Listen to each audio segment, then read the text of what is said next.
Hey, welcome back. We're D2. I'm Dave. And I'm Dave.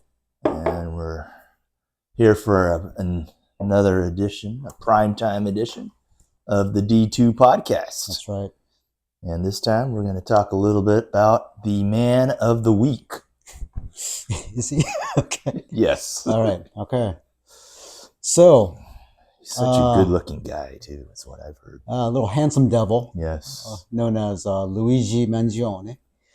I don't know if that's proper pronunciation, but I'm going to go with it. You sounded pretty good. Sounded pretty good. Pretty authentic, right? Yeah. So you got to put your hand up like Luigi Mangione. Let's not cast stereotypes. So it's true, man. Come on. Luigi had himself a week. He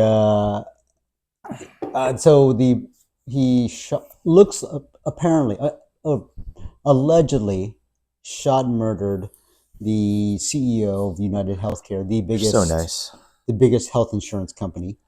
Give him credit, man. Company. He killed the guy. He assassinated him.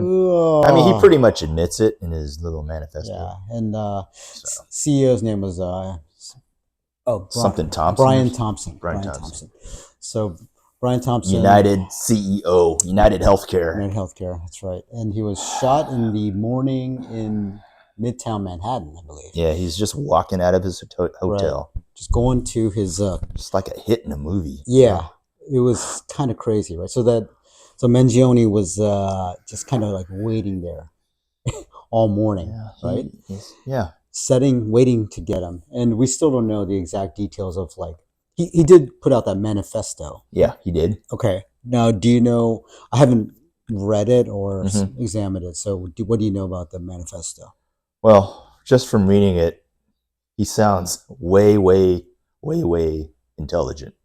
Yeah. You know, he's super educated. Sounds. I mean, he pretty much says, words things in a way like smart people talk, which it's hard for me to understand. But anyways, he's from what I can remember, he's, making a big criticism of, the health insurance industry in America, and, wealth inequality, and and basically said this is like he was saying, no one's going to do this, but I'm going to be the one that's going to have to do this in order to help. Right.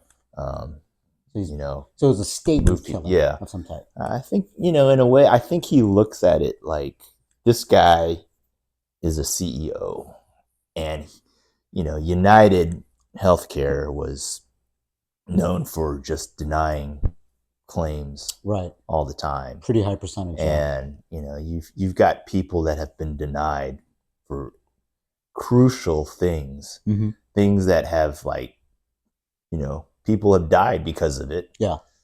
People obviously, I would imagine, have gone bankrupt, if anything, from it, or people would have debilitating life chronic injuries or pains. And it sounds like he was also kind of a victim of that as well. With, he was talking about his back pain, I think, as well. Now, did that, because he had that back injury that has really pretty much crippled him, right? Yeah. Like I remember reading somewhere that it sounds like he was like, one of the things was he was unable to be intimate with people. So, that's a huge bummer, obviously. Now, do you think that does it sound like it just sort of twisted his brain, like this kind of physical ailment, this pain that he was going through? I mean, we can just speculate because this is all, we don't know jack shit. But. I think when you saw different videos on YouTube or something about this and everything, there were so many comments, or on Twitter, there's so many comments of people saying, actually praising the killing, saying this is, I have making sarcastic comments, I can't remember one was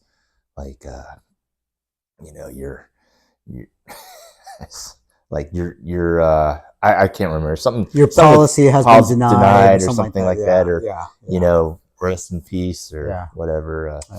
But it sounds like a lot of people thought this are not very sad the CEO has died. Clearly, there was a severe lack of societal sympathy for this healthcare CEO, right? I think in a way, people view it as this guy. He's actually kind of responsible, probably, for people dying. Yeah. And in a weird way, he's a murderer himself, is what people are saying or thinking. Because I mean, I understand the concept behind that, but we also he had like two kids, and sure, it's kind of is a human being. He's known to be the CEO of a company which just denied more claims than any other insurance company. Right. And so, he's been involved with things where they denied claims for people who had kids. Yeah. And ended up dying for, Sure. I think someone had a comment like something about her dad was denied United Healthcare.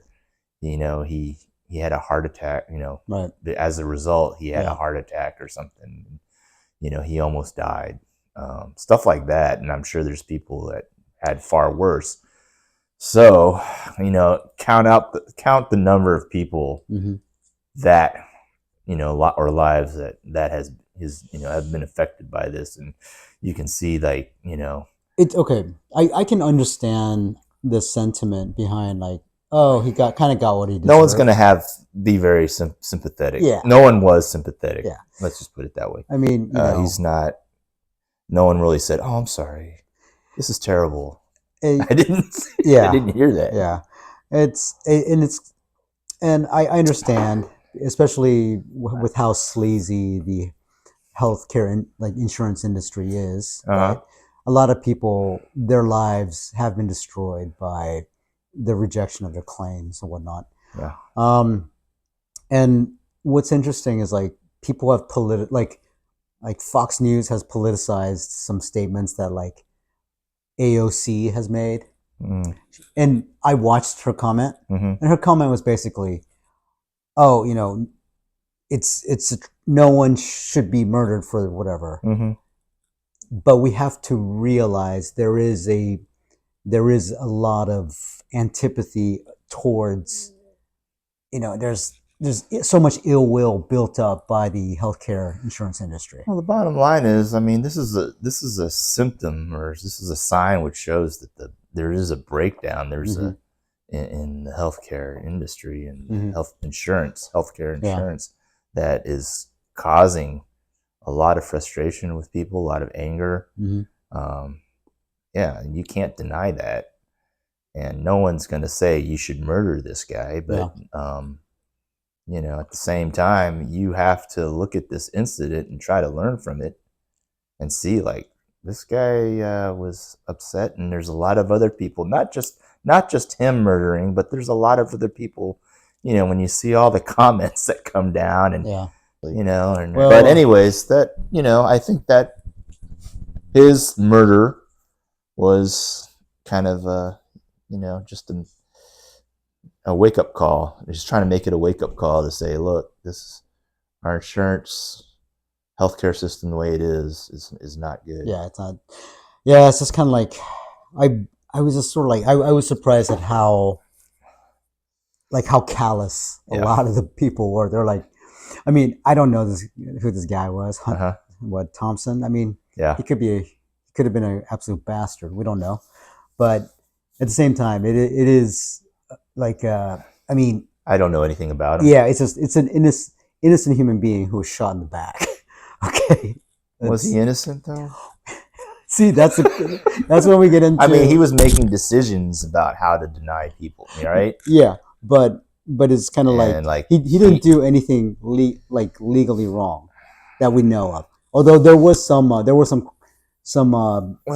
cases going on where they might have been not have been legal, but it was first of all unethical, maybe it was immoral. It was, you could argue, murdering someone in the back is unjustified. You can't justify it. Let's just put it that way. Or can you? I don't know. You can make the. I'll just say I could see possibly why he would. You can understand the rationale. What would push him to that, especially if he had chronic back pain, and maybe he wasn't being insured, or he had several things denied, and it caused him further damage to his back. Or problem is when we extend that kind of sympathetic understanding to another. But he seemed pretty intelligent. No, I mean he's almost a a valedictorian brilliant guy. of a prep school. He was UPenn undergrad, UPenn grad school. He's like true. He comes from a long established, like commercially successful real estate family. I think. Yeah, from his family Maryland. was ultra rich. It sounds Yeah. like, and so that kind of wonders. I wonder, like, clearly he was how come partially his deranged. family didn't really, maybe even with the financial backing of his family, he still wasn't able to, get the proper health care, possibly. I don't know. Well, we don't know. We don't know. That's the thing. Maybe he was like alienated from his family or something. It didn't sound like it. It sounded like he kind of like disappeared like within the last 3 months or something. I think like that's what. And maybe he may have gotten deranged. Yeah, there's possible. I mean, he kind of like, was off the grid basically. Yeah. He didn't really talk to anyone, his friends or anything, for like the last 3 to 6 months or something. Because the kid started reading Ted Kaczynski and all that, Unabomber. Yeah. And he was just like talking about how some of his Ted Kaczynski, a lot of his philosophies were true, and he making good points. So basically, he sort of indoctrinated himself into becoming a mild terrorist. Maybe. Yeah. So I think that's no one's gonna a little screwed up. Yeah, I don't think murder is the way to go. Let me just put it that way. What a bold statement. But hey. Oh my God. Hey, in a way though, I think like you could say like this guy's like a gangster. The United CEO guy is like a pimp. Drug dealers get shot every day. Man. This Thompson was just some dude from Minnesota, man. A rich dude from Minnesota. Come on. Oh no, you don't know what he. We don't know. We don't know. I don't know. Maybe he was like eating the hearts of children or something. I don't know. Who knows? Well, I don't know anything about him. I guess. Okay, let me just put it this way. I don't have any true sympathy for him. Okay, but the fact that he was shot in the back, like that's an incredibly insane, crazy statement killing. Yeah, for sure. I don't think that's what he said in his little manifesto. It was like, I'm the one that has to do this, or something along those lines. Like no one's gonna step forward and be the one. Unfortunately, I think I have to be the truth. What's crazy to me is that some people are elevating this guy to cult hero status, which I don't know if I'm not going to do that. Yeah. I'm just going to say we need to learn something from this. I agree with that. It's maybe we need to examine. And, I heard like Elizabeth Warren saying something like, right. Didn't say like, oh, thank God he's, he killed the guy. No. Way to go, Luigi. She was saying like, this is kind of like sentiments though. His sentiments were, are sentiments for a large part of the population. Agreed. Yeah. And we need to maybe do something about it. Mm-hmm. I think Sanders said something similar, and then like I don't know who it was. Someone criticized them. Yeah, it's Fox News started Fox Business or something going off on that. Yeah, and I'm just like, please, just like I'm not Fox. I'm not with Fox News on this. Okay. Okay. So Luigi, don't do what Luigi did. That's the lesson.